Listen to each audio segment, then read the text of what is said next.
Welcome to the Power Curve. I'm Holly Scott. In our podcast, I have the pleasure of chatting with accomplished industry executives regarding their careers with the hopes of empowering you, our audience, as you navigate your own career trajectory. Today, I have the pleasure of meeting with Jonathan Berent, the CEO of a really exciting startup called NextSense. Jonathan goes by JB. And NextSense is harnessing technology to improve brain health. Really cool stuff, and I'm excited to dive into that further.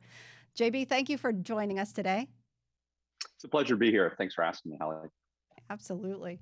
Before we get into your exciting work of today, I'd love to hear a little bit about the foundation that got you here. So maybe you could share some details about your upbringing and what career meant in your household. Sure. No, thanks for asking. So I grew up in a small town in Indiana, Seymour, Indiana. And, I had a pretty normal childhood. I think I had a great mom that she was actually a career counselor at one stage of her career. She was laid off from Cummins Engine Company. So she did that for like 15, 16 years. And then she had to reinvent herself. And so she became a career counselor and did workshops. So I really had the benefit of right when I was in high school and heading to college, having a mom that, that became her profession to try to help people navigate. So I owe a lot to some of her early pieces of advice. I love hearing that. So she had to pivot after a career in a company that she had been with for quite a while. That's right. Yeah. That's right. Seeing recovery from that as a child and seeing parents recover from that and how they handle it, that can really help you internalize lessons that you carry with you. For sure. Yeah, I think so. Yeah, no, I think that, I'm sure we'll get into different times in my own career, but I think that, one of the things that is very true is you can't really anticipate everything. And so a lot of what I think, ends up being helpful are just really being able to reflect on things that have happened in the past and drawing kind of some wisdom from it. And I saw my mom do that, and I think that's something that I've tried to do as well. Were you an only child? I was. Only child. Wow, with a strong mother who helped navigate your direction and bringing you along. When did you start having your own inclination about thoughts of what you wanted to do? What were some of your early memories of what played into where you're at today? Yeah, I was, I've always been an idea guy and kind of sometimes crazy ideas. And so in high school, my friend Jeff Turkman and I were just trying to how can we make money? I mean, we just wanted to make money. We were mowing lawns and we're like, there's got to be a better way to make money than mowing lawns. And so I decided to start my own business. And so there was an ad in Discover magazine, or was it Discover or Discovery? It was this one of these magazines, and it said, start your own business. And so I used my lawn money to subscribe to it, and I created this company called Marcus Gold Publishing. And I have to tell you, it was a complete flop. I didn't sell a single thing, but it was a good example of just trying something, and it's okay to fail. I think I even included it on my college essay. So I think I got something out of it. It sounds like it. So publishing, what was it about the draw to publishing? Was it the interest in the content creation itself, or were you writing at the time, or just curious about that? Yeah. No, it's a good question. I was a writer. I tried to write a fair amount in high school, and I was raised by my mom, so a single mom. And my dad, who I'd never met, actually was a published author. And so I think there was always a little bit of sort of romanticizing, I have this dad who I haven't met who is a published author, and so there was some fascination, towards that. So I think that's probably part of the inspiration. Interesting. Very interesting. And then you went on to college and studied philosophy and religious studies. Right. Curious about your draw there. Did you have an intention, or was it a personal passion, or what was the goal, and what were the thoughts that went into the education? Yeah, I think one of the things that I got from my mother was she had this phrase, follow your bliss. And so, which is kind of interesting for somebody that was going into career counseling, who had been laid off from this really secure job. I think she almost later regretted that advice, because when I told her I was studying philosophy and religious studies, she's like, really, you sure you don't want to do engineering? And it's funny how kind of those instincts kick in of like making sure that your child is going to have a secure past. But I was like, you told me to follow my bliss. And I just loved reading the philosophers. And I also just realized, like, if I can learn how to think, if I can learn how to argue and learn how to write, like, I think that'll be applicable to, any career path. Because I didn't know, I didn't know which direction I wanted to go at that stage. That's amazing. I love your mom already, by the way. I'm just saying Yeah. that I can feel all that you gained from her, and really appreciate that. That's quite an interesting path. Do you have a long lineage in Indiana? Was that where Mhm. lots Yeah. really? My grandparents, I had uncles there. She was one of six. And so I kind of branched out by going out west. Most, stayed in Indiana, did, schooling there. But Uh-huh. I was drawn to California. Well, your mom wasn't wrong, and you're not wrong, because I will say most of the really successful entrepreneurs, C-suite individuals I worked with have a strong black and white, as well as a strong gray Mhm. aptitude. Mhm. And Mhm. whether it's education or life experience, or Mhm. the pragmatic side or the Mhm. philosophical side, they tend Mhm. to exercise both sides of those brains. That's why Mhm. sometimes you see brilliant engineers who are accomplished musicians, and Mhm. Mhm. other in that balance. So I could see why that foundation of Mhm. something that you were interested in and lit you up also shared a different side where you actually took it out and used Mhm. it in your career, and ended up moving on. So what was your first role? So here you are, and your mom's saying, how the heck are you going to get a job? What are we going to Right. do? How did you land your first position out of college?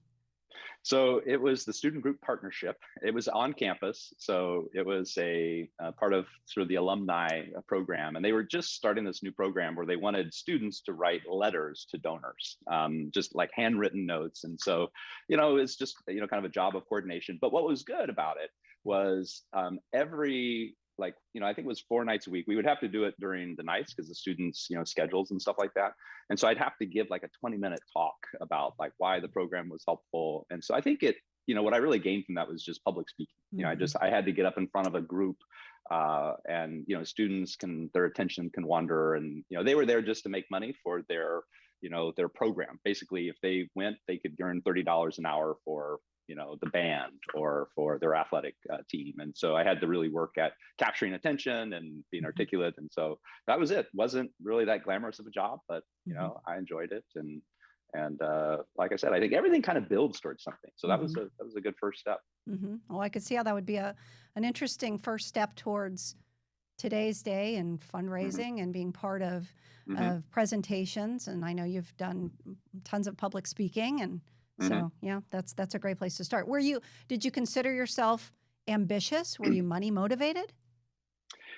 I think studying philosophy will do interesting things to you. So, I don't know if I recommend it for everybody. It does put things in perspective. I think, when I look back on my career path, and, from there, I went to Sun Microsystems, and I was just doing, contract management. I think that I just felt like I wanted to go with the most interesting opportunity that was in front of me. And it didn't necessarily, I wasn't even sure exactly where it's going to go. So I'm definitely more of the nonlinear path. If you look back, it's like, really, did you plan to get where you are now? Absolutely not. Like, Mm-hmm. how do you plan to, necessarily get to a place where you're doing what you love? And, I feel very fortunate. But I think that at any given moment, it was like, where can I grow? What can I, do? And so from the student group partnership, there was an opportunity to join Sun Microsystems. And so at that time, Scott McNealy was all in the news, and Java was just coming online. And this was like 100-person startup within a bigger company. Mm-hmm. And so I had gotten connected to somebody there and did, an interview. And again, it was a very low level position. It was a contract.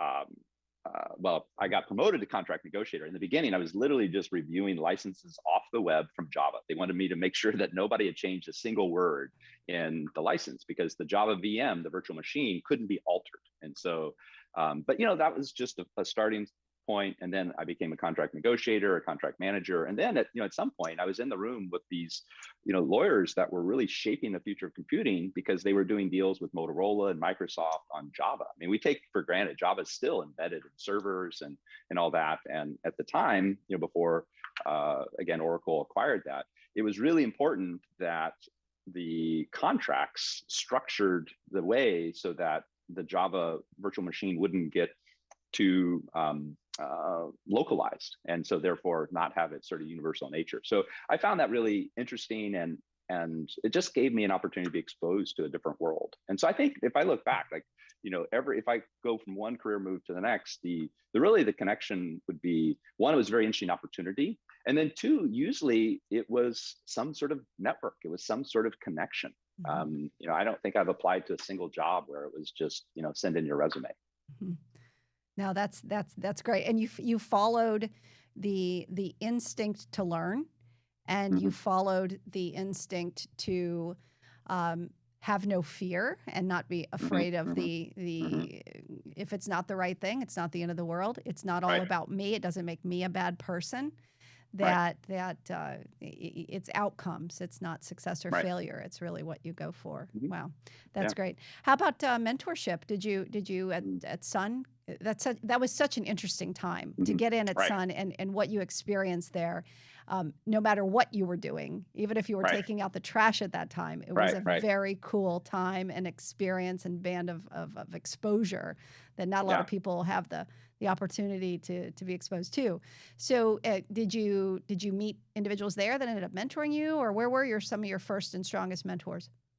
I love the question of mentors, because I really do feel like my life wouldn't be the same if there weren't sort of people that played a key role. So I can tell you a few if that's of interest. Sure. So I think the first one was in grade school. I had a principal, Mrs. Reinhardt, take me out of class.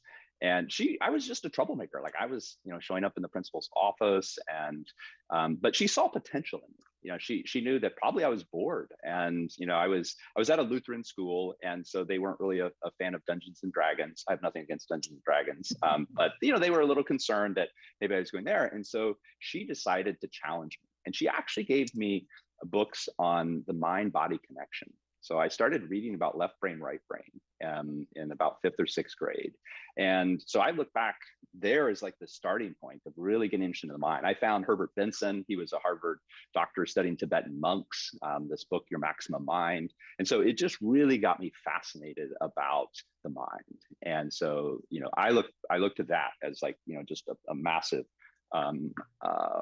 injection of something that led to very positive things in my life. Then part of what drew me to Stanford was Dr. Stephen LaBerge. So he was doing work there in sleep and lucid dreaming. I became a lucid dreamer in my teenage years, and I thought if I could go to a school and meet him. So I met him my freshman year, and I stayed in contact. And I'll tell you, a little bit later how he played a role in even getting to where I'm at now. At Sun, Bill Lard, he was my manager who, he could tell that I had ambitions to always do more. I wanted to, as a contract negotiator, I always thought I knew more. I could do, when you're negotiating contracts, you have a playbook. And so, if they ask for governing law, we would start with California and they would want something else, and you'd learn to default to New York. And so you do the playbook. I got tired of the playbook. I'm like, Bill, I can figure this out. Like, let me go beyond the playbook. And he's like, JB, you haven't practiced law. You don't know what you don't know. And that phrase really stuck with me. And he said, you can think logically about this, but there's case law. There's just things that you just don't know that. And so I think that humility has served me well. As you know, I'm in the medical device industry now, and that's new for me. And so I remember Bill's advice. And so I surround myself with people that have been in med tech for years and decades.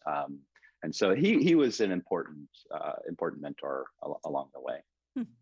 That's fascinating. Selfishly, I love these discussions because I get to know a side of you that I haven't had the privilege of knowing, because our relationship has started in a different place. But that reflection and that impact is clear from the first discussion that we've had, and the way you engage with your team and with your with us as your partners and so forth. it is really empowering that you share the openness that you do. And as a leader, as you've developed and become a leader of a young company in a highly competitive market, and you're right, you're in the medical environment, you're in the consumer market, you're in the wearables market, you couldn't be in the hotter markets overall, and you have a way of listening and taking in all direction or all information, and then making appropriate decisions based on that. And as a C-suite leader in the startup world, I can't tell you how valuable that is. You'll experience it because you'll continue to realize how that sets you up. That's a shortcoming of so many new CEOs that tend to underclub what they don't know. And like you said, they don't know what they don't know. So they sometimes think, all right, I'm paid to make the decisions, so I can't show my hand and know that I need more information. But you're willing to ask for more information. You're always willing to ask for more information when you're not sure. And I admire that. And that's interesting that came, that you see that you're aware of it, and that you attribute it to one of your mentors. Yeah, thank you, Holly. Thanks for saying that. I appreciate it. Well, it wraps around with your comment. It becomes obvious of what I've experienced firsthand. So that's valuable. And in turn, you're going to have the ability to give your signature mentorship on all these individuals that you're bringing on as well, and showing them that way. So that's interesting. So that does bring into play some of your interest in sleep and the health of the brain, which I'd love to hear more about how you fueled that, because it sounds like it started early. Were there personal side projects? Were there what brought you there? Again, you went to college in philosophy. So, well, I think it's funny. So I work really closely now with Rafael Pelayo at Stanford Sleep Medicine, and I told him this story, and he's like, "Wow, I'm sorry that happened to you." So what happened? Well, so I was going to Stanford, and I wrote the sleep clinic. And I wrote them a letter, and I was like, "Look, I'm very passionate about learning about sleep. Could I do an internship?" I heard nothing back. And it's funny, like what would have happened? What kind of career or academic path might I have taken, if they had written back? But it wasn't meant to be. I never even took the Stanford Sleep and Dreams class, so maybe there was a little bit of like, okay, I met LaBerge and formed a friendship with him, but I never studied it academically, but it was always there, and so. I would continue to do sleep experiments. I've done all kinds of sleep hacks. But really things changed when I started Google. I met somebody that knew as much about lucid dreaming as me. And so, again, remember, I grew up in the 90s, email was just coming online, the Netscape browser didn't launch until my junior or senior year of college. And so it wasn't easy to find information like it is today. And so when I met this guy that was into lucid dreaming, we formed a lucid dreaming club. And then of course, I started really looking for things, and I found that LaBerge was speaking at a conference in Marin on lucid dreaming. So we went up for that, and I met him again. I said, "Hey, do you remember me 20 years ago? We did our paper." It was nice. He said he remembered. Of course, probably didn't. But anyway, I invited him to speak, and we kind of rekindled our friendship and our collaboration.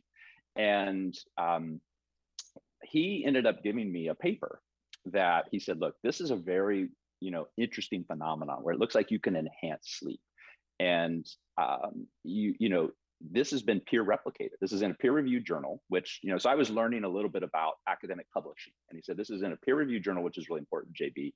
And then also there's multiple people that are now replicating the study. So if you want to know if something's real, think about what journal it's published in, think about how many times it's been repeated, but this seems real. You ought to see if Google wants to build a product in this." So there was this interesting conference. I was at Google, I was in the business side. So I was managing AdWords for small companies that could grow. And so it was called the Kickstart program. So, but we're in a Las Vegas stadium with 10,000 other sales-oriented Googlers, and Sundar is at the podium, and I decided to ask him a question. Like the first time I've ever asked a question in that kind of audience, but I don't know, I felt something inside of me. It's like, Sundar, when do we get an opportunity to pitch an idea? If we don't have an engineering background, but we really think we have something. And you could tell he's uncomfortable. right? Because what's he going to say? Like, oh, only good ideas come from engineers, in front of 10,000 salespeople that are like, Right. keeping the lights on. No. So I don't even know exactly what he said, but it was one of those non-answer answers, right? Well, it turns out that it wasn't because he didn't agree with it. It's just that a month later, they were going to announce Area 120. And that was where anybody could form a team at Google and pitch. It was like an incubator inside of Google. And so Bradley Horowitz was heading that up. And so, because I always talk about sleep, I'd get connected to other people. So I met Joe Owens. He had his PhD in sleep and circadian rhythms from Northwestern, and he was doing ad strategy. And I was like, Joe, like, you're wasting your life. I'm wasting my life. Let's do our passion. And so we formed this team, and we pitched, these ideas to the Area 120 crew, and we were so sure we were going to get it. 2 weeks later, they said, no, we're passing. And it was just like that valley of despair. It was like, how could they pass? Because you basically could leave your current job, and for 6 months they would give you funding as long as you hit your milestones. And so we thought, this is how we're going to pivot. Is how we're going to. Well, little did we know that they liked it so much, but they weren't willing to do hardware, that they passed it over to Google X. And so that's when Google X reached out and said, hey, we hear you have this, this moonshot idea. Come talk to us. And so I did, and they loved it, and that's how it got started. So I thank Dr. LaBerge for giving me that paper and helping me understand that what good research is. And then Joe, he connected the dots too, because he went, because he had his training, he went back to the folks at Northwestern. Fred Turk was his advisor, Phyllis Z, and he said, hey, is this real? And so so I really am thankful for the people in my life that just seem to show up at the right time. Well, and you're showing up at the right time too, right? With what everything that brought you to that moment, all of the interests, all of the actions, and all of the above. That's really fascinating. What I thought was intriguing about some of the things I read and caught before you joined NextSense, your deep study of sleep, which I wasn't aware of, but the clinical support around getting good sleep and what a game changer. We can all say, oh gosh, I feel so much better when I get a good night's sleep. But the improved focus, the improved production, the improved efficiencies, all of these things that can actually double back to, well, let's face it, money, right? If you're more efficient, if you're more focused, what's my period where I can maximize my output, those really, really fascinating. So it started in sleep. How has it evolved from there? And now perhaps this is a good time to share a little bit about what NextSense is working on, because it's so exciting. Yeah, no, thank you. So NextSense is the foundation of brain health. We're building this brain health platform so that with some very unobtrusive, easy to use, pretty similar to AirPods, but buds that go inside the ear, we can monitor brain waves.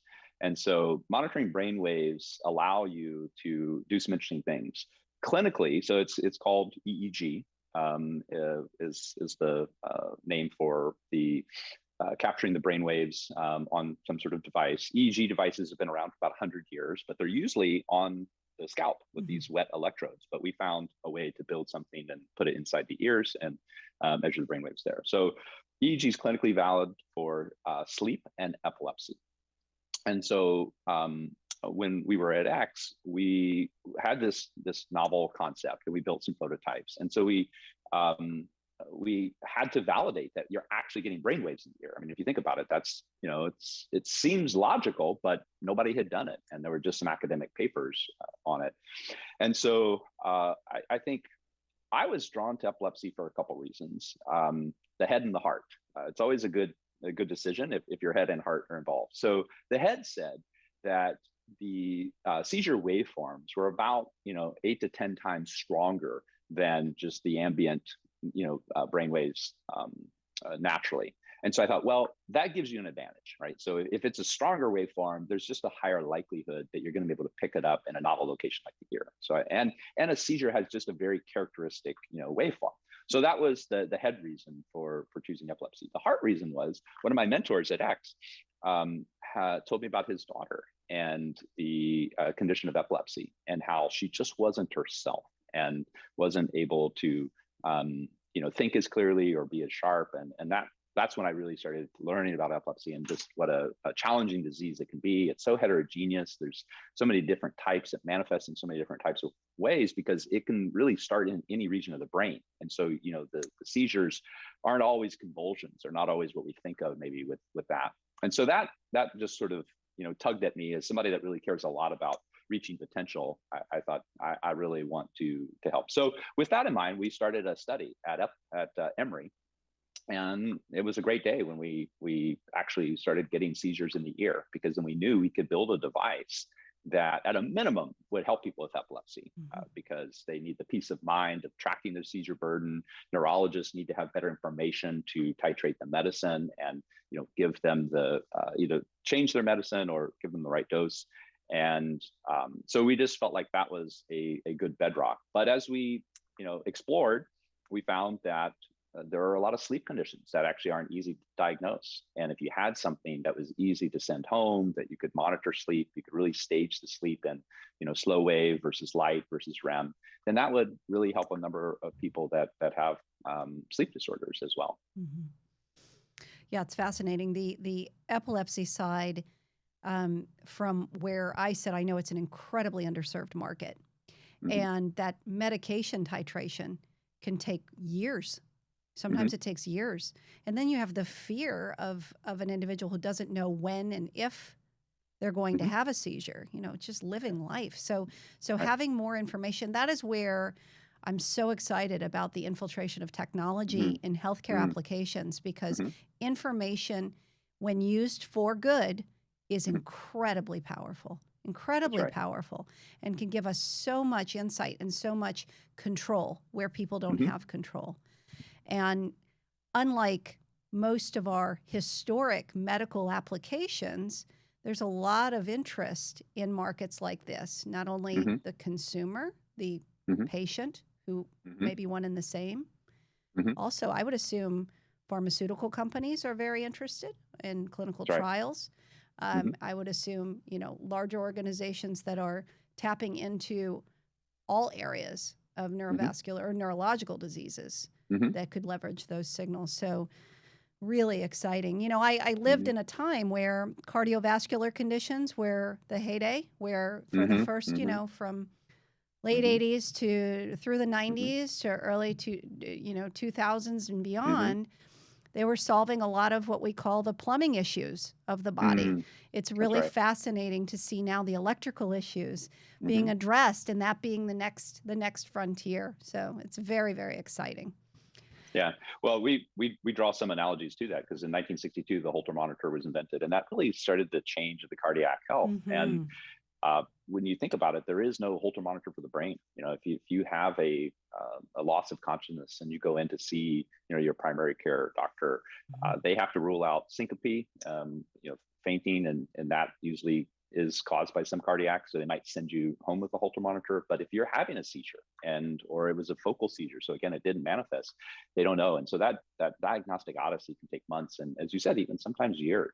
And so that's where I think having a platform like ours could really help in so many ways. Your mind can just continue to think about all the different potential options. So it's super exciting. I have to get back to a couple things on you that I want to ask. Indiana to the Bay Area. Okay, could there have possibly been a bigger cultural jump? Could you think of one that could have been? How was that with Sun? Did you make that move with Sun, or when did you? No, it was school. It was school. That's right. Through the connection there. Okay. But we, I mean, just to tell you, small town Indiana, I used to joke it's a great place to be from, right? And then, that joke backfires on you when you raise kids in the Bay Area. You're like, wait a minute, it was a good place to be from. Like, things are a little out of whack here raising kids, and we could talk about that at a different time. But yeah, no, it was big. And in fact, I remember one of my teachers, I won't name his name, when I told him I was going to Stanford, he's like, oh, isn't that in Connecticut? Yes. Oh my goodness. That's so funny. Yeah. And it was a good move, and it is a good place. The Bay Area is a great place to raise a family. Yeah, it can be. You have to help with perspective. So we try to make some trips back to Indiana and maybe we need to do some service projects too at some point. So get some perspective. Get some perspective. I know it's funny when I have a very good friend who moved out there, and of course, I'm in California, and we both have children, and in Florida, the dual language programs all revolve around Spanish. You're pretty much underclubbed if you don't speak Spanish. Where out there, you drive around and it's all Mandarin, and it's like dual language programs and it's like, wow, right. That's a big difference. That is a very big difference. Wow, that's amazing. So, we talked a bit about the inception of NextSense and where that came from, and now here you are. How did you end up as the CEO? What was the was that a stepping process from Google X, or how did that unfold?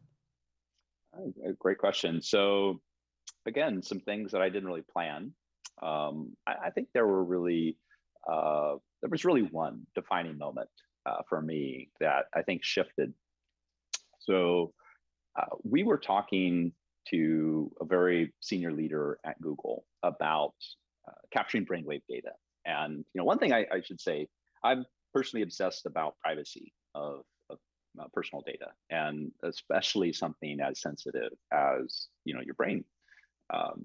And so I was having a conversation, and it was very much around how current model is that the large tech companies own data, and then you can manage your data. Of course, you can delete it, or you can do different things. But for the most part, the big tech companies own the data, and then they monetize it. Let's be honest, it's the attention economy. So anybody that is building things that is capturing attention, there's ways to monetize that. And I really felt like there should be a different way, and I feel very strongly about that. Well, in this conversation, I think I was a little too heated on that, and you'll see this story takes a bit of a twist. When I got out of there, I looked at my partner. I was like, I don't feel very well. And he's like, oh, look, it was a heated argument. Don't worry, things happen. I'm sure, it'll be gone. I was like, no, I physically don't feel well. And he's like, oh, what's wrong? And I had my Apple Watch on, and I took my pulse, and I was actually in atrial fibrillation. Now, truth be told, that wasn't the first time it had happened. 15 years ago, I was diagnosed, and I had 3 ablations, but I'd been asymptomatic for 15 years. And so, I went in that same day, saw my cardiologist, who I hadn't seen for 15 years. And I said, well, I don't know if this watch is accurate, but I might be an AFib. And he's like, it's usually pretty accurate. And so they hooked me up, and indeed I was. And then a week later, I was cardioverted, and I was fine. And I'm still fine. I just don't have as much coffee as I had for that day. And I try to be careful about heated arguments. Another good reason to practice mindfulness. But I went to the leadership at X after that, and I said, look, we have this amazing technology. And I know there's some concern about market size, that people with epilepsy, it's 65 million, and the Moonshot Factory goes after 1 billion, and I said, but let me take this outside, let me do something in your mind small, but very meaningful for, a segment of the population. And I think that, that really struck them. That was a very, convincing argument. And so being able to, there were some very much risks involved. I had to, step out, leave Alphabet. I had to go start the company. I had to raise funds without the IP from X. We created basically a new process. Wow. And so it was only after that I had raised funds and created some value in the company. I also had to create value outside of anything that I was going to acquire from Google. So that took some ingenuity. And then, about 6 or 7 months after we left, some of us left, we went back, and then they followed through with what they said they were going to do, and they injected the IP into the company in exchange for some equity. So Google's a shareholder, and we're really, happy to have them on the cap table. But I feel very fortunate. And I think that it really does speak to how Google can be different. That's very unusual. A lot of, I don't know of another tech company that allows, technology that was incubated to spin out into a new company. That happens, so rarely.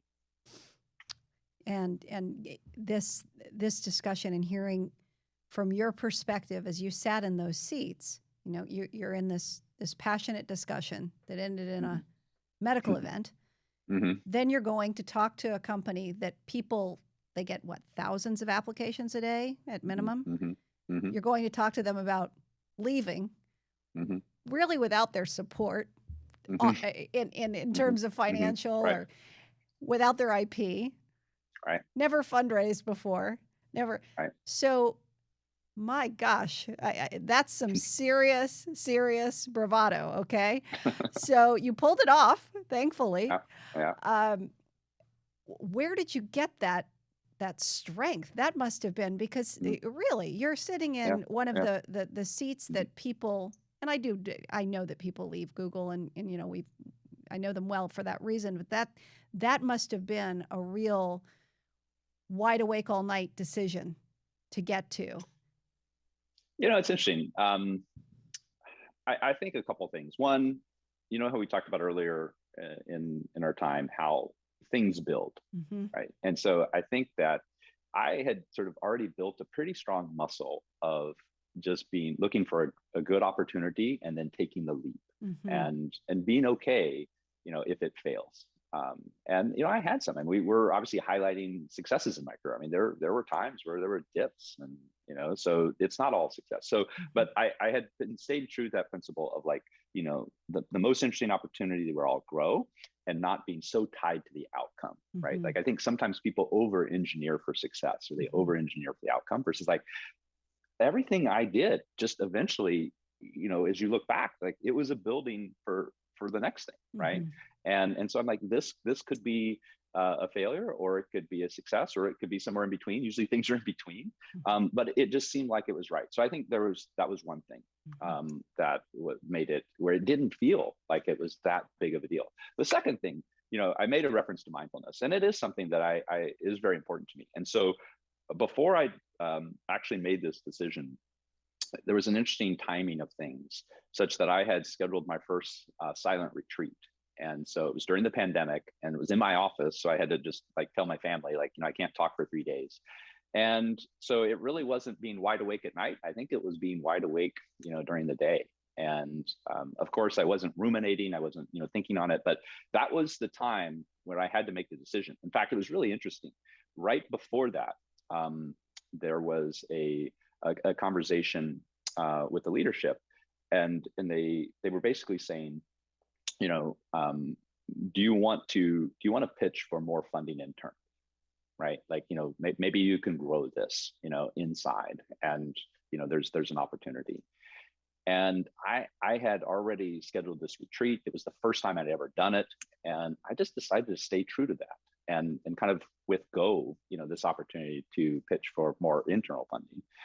And I think that was just sort of setting things in motion. Like when we set that intention, and then we really kind of create space, somehow the universe seems to open the doors. Or maybe what happens is our awareness can just see the doors. Maybe the doors are always open, but we're only, when we're in the right mindset, do we see them and have the courage to walk through. Has this been a practice that you've participated in for many years now? When did you find the benefit of mindfulness? Yeah, it was at Google. They had a class, Search Inside Yourself, and I took that, I think, within the first year or two of joining Google, and that just started the practice. I started using Headspace. I love Andy. He's a great guide. I had the pleasure of meeting him at Google, and so that was great to chat with him a little bit. But mindfulness is just such a valuable practice, and I know it's talked about, it's well known. It's interesting though. I remember finding in my early exploration days in junior high and high school that, meditation's been around for a long, long time. I even dabbled in it back then, and some interesting journaling techniques, but it didn't really take root until the last 10 years. Well, you hit on it. You said the values in the practice. It's something, it's easy to talk about. We can, read about the benefits, and we can think about the benefits and everything, but to actually practice it, do you believe that that's helped you as a leader? Absolutely.